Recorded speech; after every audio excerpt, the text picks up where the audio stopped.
stories for you. Something happened recently that really threw me in a spiral. Suspicion. I have this feeling my GF has cheated on me in the past and I can't shake the feeling off. Here's what happened. We were watching some videos on her phone where a video appeared and she immediately swiped off it. I simply asked why she skipped it and her reaction was kinda shocking and not her usual self. She said something along the lines of, "I don't need to explain anything to you, so just F off."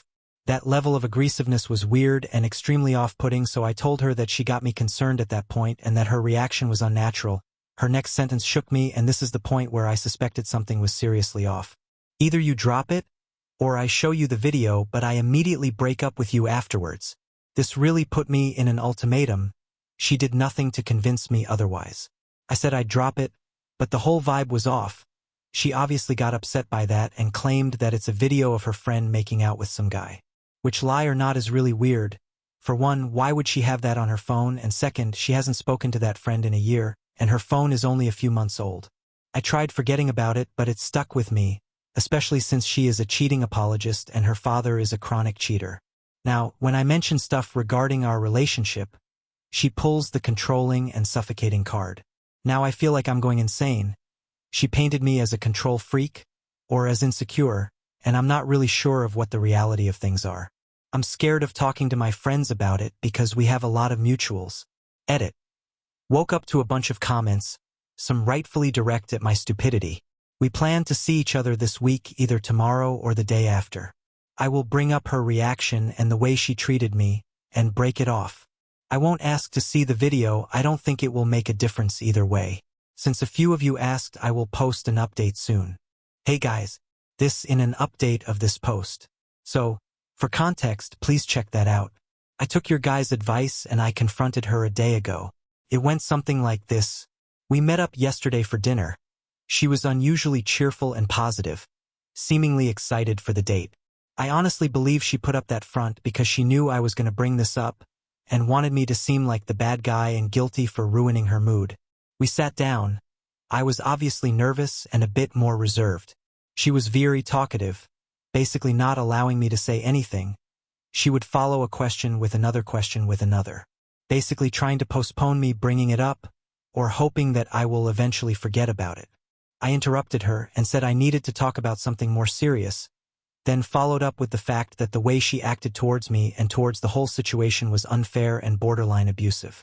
Her, pretty much fake, smile was immediately gone, and she instantly got annoyed.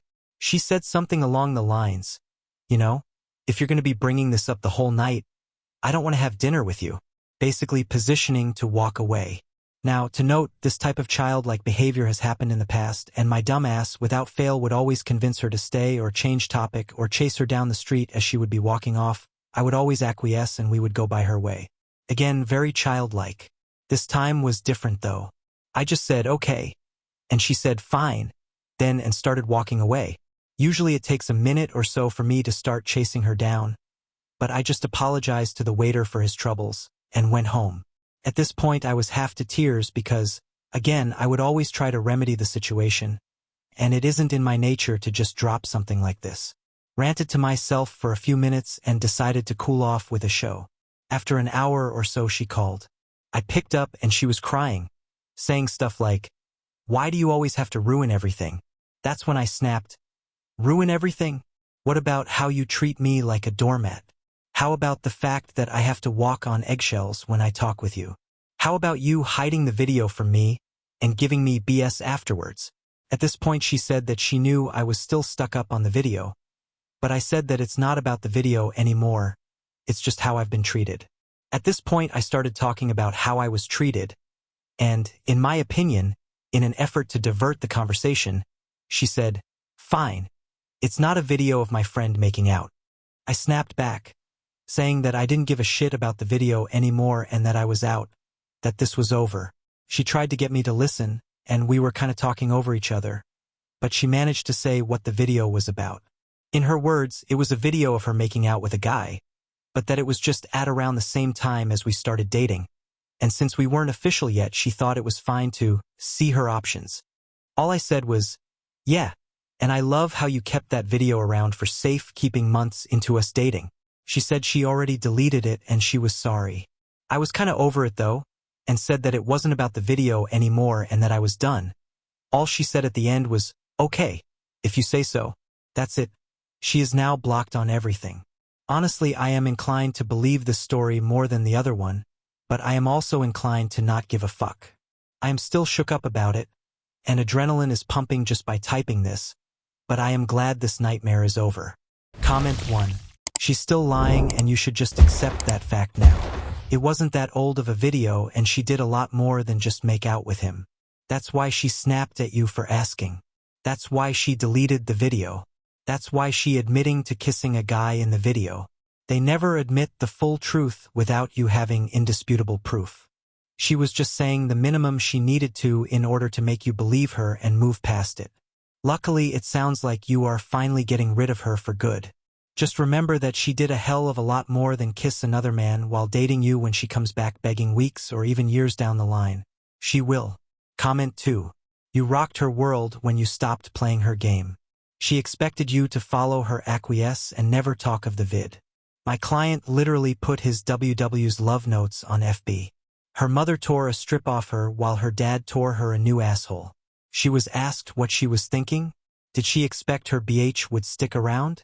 Did she think her pussy was so blessed perfect that her BH would just forget she was loaning it out? She said that nobody has ever talked like this to her. Her dad said it was about fucking time. Told her that she had pretty much fucked up her marriage, and dad would negotiate the divorce so as to avoid any further blackening of the family name. She could not believe that her life was circling the bowl. Threatened to run away. Her dad said for what? For $100 a throw in a house of horizontal refreshment? He told her to grow the hell up and take her medicine. Watching her marriage be dissected then eviscerated in court was more than she could bear. It made her finally grow up. Comment 3. She only did it after you threatened to leave. Those people are still out there weighing their options. Let her undelete it and live her gardening tool life. Making someone think they were wrong for asking simple questions. Those people always seem to have a reasonable answer ready, as opposed to the freaking truth. What's wrong with people? Good for you for moving on. As usual, it wasn't really about the video. It was about her total lack of transparency and then throwing things back at you for no reason. If it wasn't a big deal, then tell the truth and deal with it. Not all of this. You are not going to be accountable to anyone. You don't have to make me tell the truth, BS. That's what people don't get. Most people can get past cheating if you are honest about the mistake, but when you continue to lie and compound the lie and continue to cheat, then you leave the other person no choice but to not believe anything you say. A good liar cuts out a lot of relationships as you have no idea what is true or a lie. Story 2.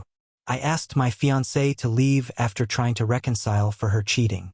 I found out my fiancé/partner of 8 years at the time was cheating on me. I found out on a dream vacation to Hawaii she always wanted in October 2022. I got access to her FB message archives to her email due to this gut feeling I had that I could shake from her breaking up with me around the time I decided to try out travel nursing. April 22nd. I know it was bad, but I did it for my peace of mind. Something didn't seem right with how she acted on the way up to my assignment in Washington after I convinced her to come up with me and stay. I would let her go out and drink at friends' parties and other social events I wasn't able to attend due to long work hours as a new nurse. 2019 to 2022. I never really thought too much about it, but something wasn't really right. What I found was awful. She had sexted a friend she had in high school around the time we were coming up to Washington. April 2022. The worst part was she would shame me while I would hit on her during this time. She also said she was asexual and didn't think about sex. I don't delete texts, so I would show her this stuff because she would deny it. She also made me choose between her and my mother. After I reluctantly chose her, she told me it was too late and that I should have chose her without a second thought and broke up with me. I practically begged for her back in tears, thinking I was losing the person I loved most in life, and I come to find out in Hawaii that she made fun of me to her friends, calling me pathetic. Took a picture of me crying and sent it to friends and made fun of me. That, and she was sexting and making plans on going to meet up with this guy she knew from high school at the same time while all this was going on. I was so devastated. I found messages from years back of her sexting a now close friend on our anniversary, while I sat across the table from her in 2019. I also saw her flirting with a lot of different men online as well. The worst part was she convinced me she was asexual and I believed it. I stayed with this woman for more than a year while she tried to twist things. Lie, make it my fault. I ended things finally last Sunday. I don't know why, but it still hurts and I still miss her. And I know I shouldn't because she hasn't shown any real want to fix things over the last month. Any advice/questions are welcome, but I'm going through hell with all of this. Update April 25th, 24. Thank you guys for all the support. It's day 5 and I haven't talked to her since day 2. I'm glad I cut her out and have ripped the band-aid off. She has violated my trust and I'm stay strong and not allowing myself to drift back and think what she did was okay. I'm trying to not just start a new chapter, I'm going to write a new book. I've scheduled a European tour here and I'm excited about going to. I'll be out there for 25 days. I've made some new friends and reconnected with some old ones. I feel much better than I did at day 1 and it's only day 5 and I've came out of my shell a bit and have family with me supporting me through this.